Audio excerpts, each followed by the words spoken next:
Hi guys, welcome back to my YouTube channel again. I hope कि आपने part 1 देख लिया होगा। This is part 2 of current affair revision and इसके अंदर हम 9th एंड 10th का करने वाले हैं। 11th मैंने अभी खुद भी नहीं किया, so I am not going to include that in VPT. We are going to see 9th and 10th का, और बहुत क्विक एक रिविजन सेशन होने वाला है। अगर आपने पार्ट 1 अभी नहीं देखा है तो पार्ट 1 जाके देख लो, मैं उसका डिस्क्रिप्शन में डाल दूँगी लिंक। दूसरी चीज़ ये कि आपको अगर पसंद आ रहा है तो आपको लाइक करना है और प्लीज़ कमेंट करके मुझे बताइए कि आपको कितना हेल्प कर रहा है ये सब जो मैं कर रही हूँ, ठीक है। और प्लीज़ चैनल को सब्सक्राइब कर लो अगर आपको अच्छा लग रहा है तो, बिना सब्सक्राइब किए मत जाओ। Now let's start with part 2 of week 1।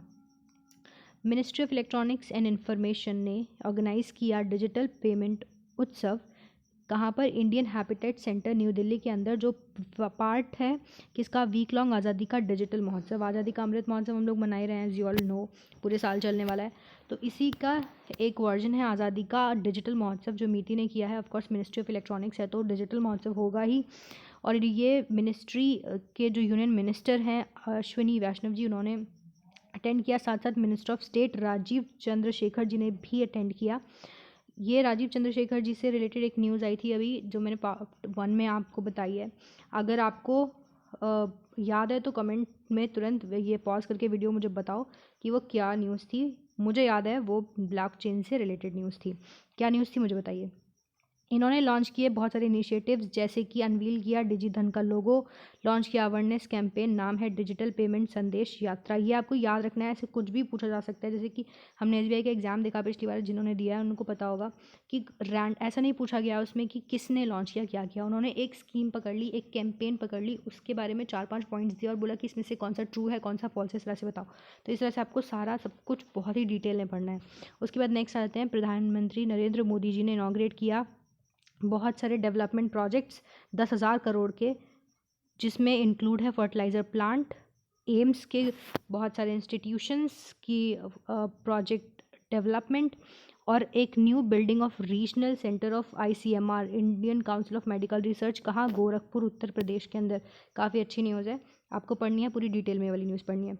उसके बाद हम नीति आयोग की बात करें। नीति आयोग से जितनी भी न्यूज़ आती है वो बहुत इंपॉर्टेंट होती है। नीति आयोग ने मिलकर किसके साथ? CESL के साथ, convergence energy services limited, world resource institute, WRI इसको बोलते हैं हम लोग, and with support of transformative urban mobility initiative launch किया है ई सवारी इंडिया इलेक्ट्रिक बस कोएलिशन। ये याद रखना है आपको, क्या किया है launch? Electric bus coalition launch किया है NITI Aayog, the CESL and world resource institute India with support from transformative urban mobility initiative. Next की बात करते हैं, वर्ल्ड इनइक्वालिटी रिपोर्ट 2022 आई है। काफ़ी इंपॉर्टेंट ये न्यूज़ रहती है। अगर इस तरह की कोई भी रिपोर्ट आती है बहुत इंपॉर्टेंट रहती है। सबसे इंपॉर्टेंट होता है कि किसने रिलीज़ किया, तो पेरिस बेस्ड ऑर्गेनाइजेशन है world inequality lab. World inequality lab ने ये दिया है। इसमें बताया गया कि इंडिया स्टैंड आउट करता है as poor and very unequal country. इसमें किस तरह से अनइक्वल है? With an affluent elite class. तो इसमें किस तरह से है? जैसे 2021 की हम बात करते हैं, जो टॉप 10% है वो 57% होल्ड करता है इंडिया का नेशनल इनकम। वहीं जो टॉप 1% है वो 22% ऑफ टोटल नेशनल इनकम को होल्ड करता है। ये एक बहुत ही शॉकिंग है, बहुत ही सैड न्यूज़ भी है, बट ये एक हार्श रियलिटी है इंडिया की। यहाँ पर जो अमीर है वो बहुत ज़्यादा ही अमीर है और जो गरीब है वो बहुत ज़्यादा ही गरीब है। तो ये इंपॉर्टेंट डेटा है, आपको याद रखना है। टॉप 10% 57% होल्ड करते हैं, और टॉप जो 1% है वो अकेले 22% ऑफ टोटल नेशनल इनकम को क्या करते हैं? होल्ड करते हैं। दूसरी एक इम्पॉर्टेंट यहाँ पर है कि जो बॉटम 50 है वो सिर्फ और सिर्फ 13% पर ही टिके हुए हैं। सिर्फ 13% उन टोटल इनकम का वो होल्ड करते हैं। अगला एशिया पावर इंडेक्स, बहुत ही इंपॉर्टेंट इंडेक्स है। पिछली बार ये 2020 का इंडेक्स आया था, मुझे याद है, तो ये जनवरी के अराउंड आया था और फर्स्ट वीक ऑफ जनवरी में आया था, और ये एग्ज़ाम से 10-5 दिन पहले आया था। और हम लोग ये मैं पढ़ कर गई थी और मुझे याद है कि इंडिया की उस टाइम भी रैंक 4th थी। आप लोग बताइए क्या मैं सही बोल रही हूँ कि वो 4th ही थी कि नहीं? इस बार भी इंडिया की 4th रैंक रही है in most powerful country as per the लोई इंस्टीट्यूट किसने दी है? लोवे इंस्टीट्यूट ने दी है एशिया पावर इंडेक्स, और ये एशिया पैसिफिक की बात करता है, इसीलिए इसमें यूएस भी रहता है। बहुत से लोग कन्फ्यूज होते हैं कि जब हम एशिया की बात करें तो इसमें यूएस कैसे आ गया है। तो यूएस फर्स्ट पोजीशन पर रहा है, सेकंड पे चाइना रहा है, थर्ड पर जापान है, और फोर्थ पर हमारा रहा है कंट्री इंडिया 26 कंट्रीज़ के टोटल में से, और स्कोर रहा है 37.7 आउट ऑफ 100। इंडिया का जो ओवरऑल स्कोर रहा है वो पिछली बार से 2 पॉइंट डिक्लाइन देखने को मिला है। उसके बाद नेक्स्ट हम लोग जाते हैं कर्नाटका विकास ग्रामीण बैंक, एक रीजनल रूरल बैंक है जिसने एक एमओयू साइन किया है लिबर्टी जनरल इंश्योरेंस के साथ। इस तरह का जब भी कोई इंश्योरेंस होता है, जब एक बैंक है वो एक इंश्योरेंस कंपनी के साथ टाई अप करता है तो उसको हम बैंक का इंश्योरेंस कहते हैं। बैंक का इंश्योरेंस हम उसको टर्म देते हैं। ये क्या करेगा? ये बूस्ट करेगा इंडिया जो कर्नाटका का पेनिट्रेशन है इंश्योरेंस का, क्योंकि ऑफ कोर्स ग्रामीण बैंक्स क्या करते हैं, ग्रामीण बैंक्स पेनिट्रेट करते हैं इनटू द अनबैंकिंग सेक्टर्स, अनबैंकिंग एरियाज़, और वहाँ पर वो अपने प्रोडक्ट्स पहुँचाते हैं। तो वो कोशिश करेंगे कि जो एकदम गांव दूर दराज के एरियाज़ हैं उसके अंदर भी इंश्योरेंस पहुँचे, पेनिट्रेशन हो कर्नाटका में ज़्यादा से ज़्यादा इंश्योरेंस का। ये कौन है? कर्नाटका विकास ग्रामीण बैंक। इसके स्टैटिक फैक्ट सारे पढ़ लेंगे आप लोग, और एक लिबर्टी जनरल के साथ मिलकर ये हुआ है। एक बहुत बहुत बहुत इंपॉर्टेंट न्यूज़, ये वाली तो मोस्ट प्रोबेबली आपको कहीं ना कहीं देखने को मिल ही जाएगी। नीलमणि फुकान जी जो असमीज पोएट हैं, इनको 56 ज्ञानपीठ अवार्ड मिला है। और कोंकणी नॉवेलिस्ट दामोदर मावजो जी, इनको मिला है 57th ज्ञानपीठ अवार्ड। 56 इस बार ही क्यों मिला है? क्योंकि 2020 में ये अवार्ड्स हुए नहीं थे, तो 56 पेंडिंग था, जो कि मिला है असमीज पोएट नीलमणि फुकान जी को। और जो ये हैं कोंकणी नॉवेलिस्ट, सॉरी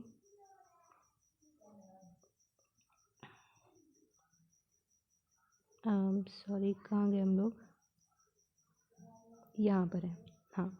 तो जो कोंकणी नोवेलिस्ट हैं दामोदर मावजो जी, इनको मिला है 57th ज्ञानपीठ अवार्ड। काफ़ी इंपॉर्टेंट है, ये पूछा जा सकता है, इसको याद रखना है। और ये हाईएस्ट लिटरेरी अवार्ड है हमारे कंट्री का।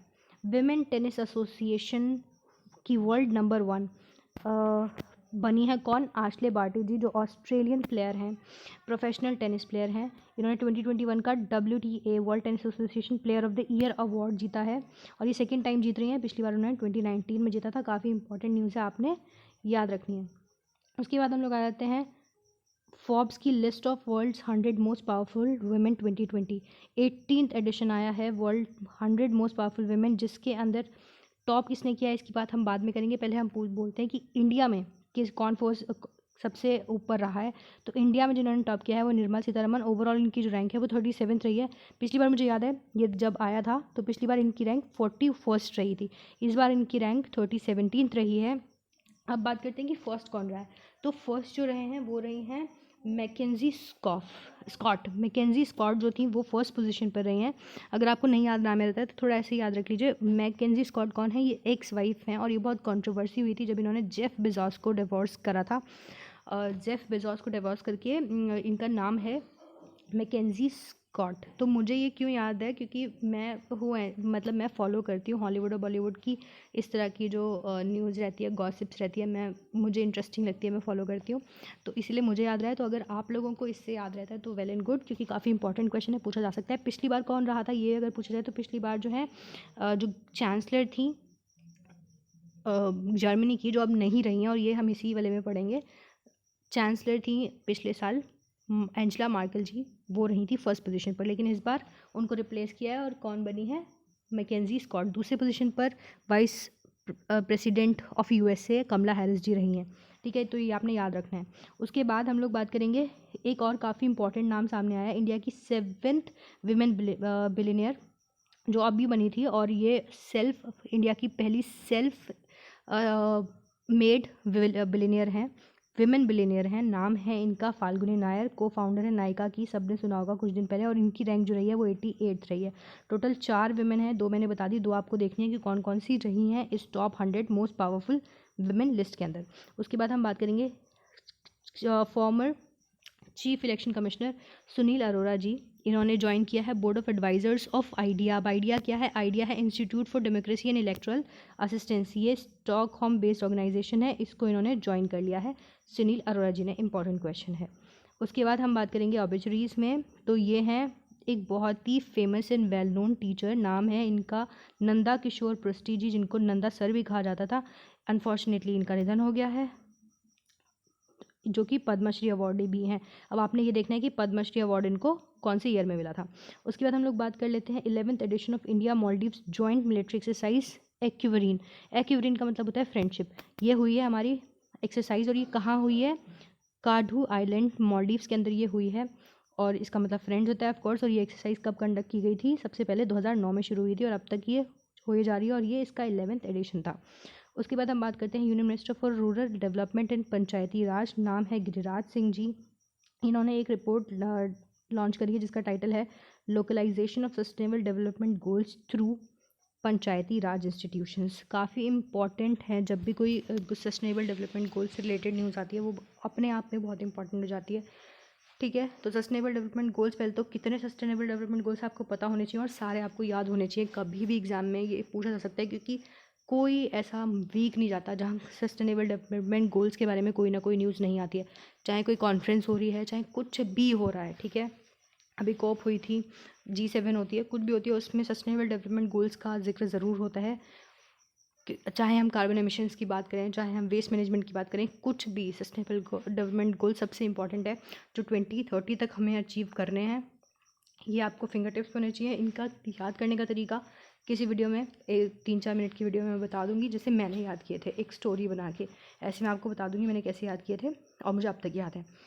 एक्सपर्ट ग्रुप का ये है कंस्टिट्यूट किया गया मिनिस्ट्री ऑफ पंचायती राज, इन्होंने प्रिपेयर करी है ये रिपोर्ट। नाम है localisation of sustainable development goals through Panchayati Raj. Minister हैं गिरिराज सिंह जी। भारतीय एयरटेल एंड इन्वेस्ट इंडिया ने मिलकर लॉन्च किया है Airtel India startup innovation challenge. किस चीज़ के लिए? To develop solutions in 5G and IoT internet of things. तो ये इंडिया इन्वेस्ट इंडिया क्या है? National invest promotion and facilitation agency है। भारतीय एयरटेल क्या है? कंपनी है, ठीक है। ये इसने लॉन्च किया Airtel India startup innovation challenge. अब ये चैलेंज क्या करेगा इतना ज़्यादा इंपॉर्टेंट नहीं है, लेकिन अगर आपको जानना है तो फटाफट से जान लो कि ये अर्ली स्टेज टेक्नोलॉजीज़ जो अभी कंपनीज़ की रहेंगी, जो स्टार्टअप्स हैं, उनका क्या होगा, उनमें जैसे 5G टेक्नोलॉजी के ऊपर उनके पास कोई डेमोन्स्ट्रेशन है वो दे सकते हैं, क्लाउड कंप्यूटिंग के ऊपर है, इंटरनेट ऑफ थिंग्स के ऊपर है। इसमें ऑफ कोर्स एयरटेल उनको हेल्प करेगा, उनको नेटवर्क अपना प्रोवाइड करेगा, प्लेटफॉर्म प्रोवाइड करेगा, स्ट्रेंथ ऑफ डेटा प्रोवाइड करेगा, पेमेंट प्रोवाइड करेगा, और साथ ही साथ एक एडवाइजरी भी देगा फ्रॉम एयरटेल एग्जीक्यूटिव टीम। इसमें एक काफ़ी इंपॉर्टेंट न्यूज़ जो आपको याद रखनी है वो है ये कि India has emerged as the third largest startup ecosystem in the world after US and China। US and China के बाद third largest startup ecosystem India बना हुआ है। उसके बाद हम बात करते हैं रिजर्व बैंक ऑफ इंडिया की। रिजर्व बैंक ऑफ इंडिया की 5th बायलैटरल मॉनेटरी पॉलिसी आई है। बायलैटरल का मतलब 2 महीने में एक बार आने वाली, साल में 12 महीने होते तो 6 बार ये आती है साल में। 5th है, सेकेंड लास्ट है। इसमें बिल्कुल सब कुछ सेम रहा गया है, कोई भी जो रेट है वो चेंज नहीं हुआ है। रिवर्स रेपो की बात करें, रेपो की बात करें, बैंक रेट की बात करें, हर एक चीज़ सेम रेट पर रही है, कोई चेंजेस में देखने को नहीं मिले हैं। इसका रीज़न अगर आप जानना चाहते हैं तो आप गूगल कर सकते हैं कि क्यों RBI जो है कोई भी चेंजेस नहीं ला रहा है। इतनी बार से consecutive I think 8th time है जब उसने अपनी कोई भी रेट चेंज नहीं किया है। क्योंकि आपको पता ही है, एक छोटा सा जो एक्सप्लेनेशन मैं दे देती हूँ, वीडियो बहुत लंबा हो जाएगा अदरवाइज़। छोटा सा मैं बता देती हूँ कि क्यों ऐसा कर रहा है। क्योंकि आप देख रहे हैं कोविड का टाइम है, इकोनॉमी बहुत ज़्यादा शफल कर रही है, बहुत कभी नीचे जा रही है, कभी कुछ और चीज़ें हो जा रही हैं, वेव्स की अभी भी कोई सर्टेनिटी नहीं है, बहुत अनएम्प्लॉयमेंट बढ़ गया है। इन सारी चीज़ों को फैक्टर्स को ध्यान में रखते हुए RBI अभी कोई भी चेंज नहीं कर रहा है, वो बिल्कुल स्टेबल रख रहा है इकोनॉमी को बचाए रखने के लिए, इकोनॉमी श्रिंक ना हो इस चीज़ को बचाए रखने के लिए। अब ये हो रहा है, आगे देखते हैं वो क्या स्टेप्स लेते हैं।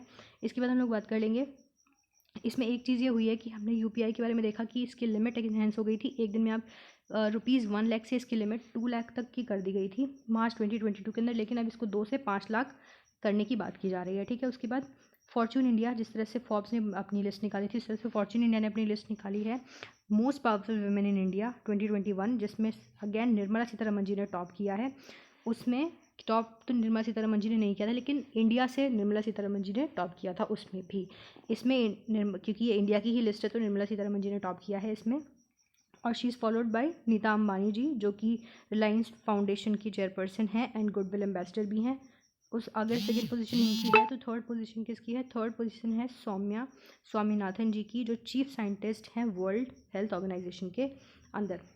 उसके बाद बात करते हैं बायजूस ने अनाउंस किया है 2 साल का पार्टनरशिप नीरज चोपड़ा जी के साथ एंड पीवी संधू के साथ, जो कि ब्रांड एम्बेसडर हैं। एज दी ब्रांड एम्बेसडर इनको ब्रांड एम्बेसडर बनाया जाएगा बायजूस लर्निंग एप्लीकेशन का। बायजूस अर्ली लर्निंग एप्लीकेशन क्या है? 6 से 8 साल के बच्चों के लिए ये लर्निंग एप्लीकेशन है। 2019 में लॉन्च हुई थी। रन की जाती है think and learn private limited के द्वारा। नीरज चोपड़ा को और पीवी सिंधु जी को तो कौन ही नहीं जानता होगा, ठीक है। पीवी सिंधु जी ने ब्रॉन्ज जीता था टोक्यो ओलंपिक्स 2020 में, और नीरज चोपड़ा को तो कौन नहीं जानता। ये गोल्डन बॉय बने थे हमारे इंडिया के। उसके बाद बात करते हैं parliament of Germany has appointed Olaf Scholtz. Olaf, I think I am pronouncing it right, if I am not sorry for that. तो लेकिन ये न्यूज़ बहुत ही ज़्यादा इम्पॉर्टेंट है। एंजेला मार्केल जी खुद में एक बहुत बड़ी पर्सनालिटी। इसमें क्या हुआ है, इन्होंने अपॉइंट किया है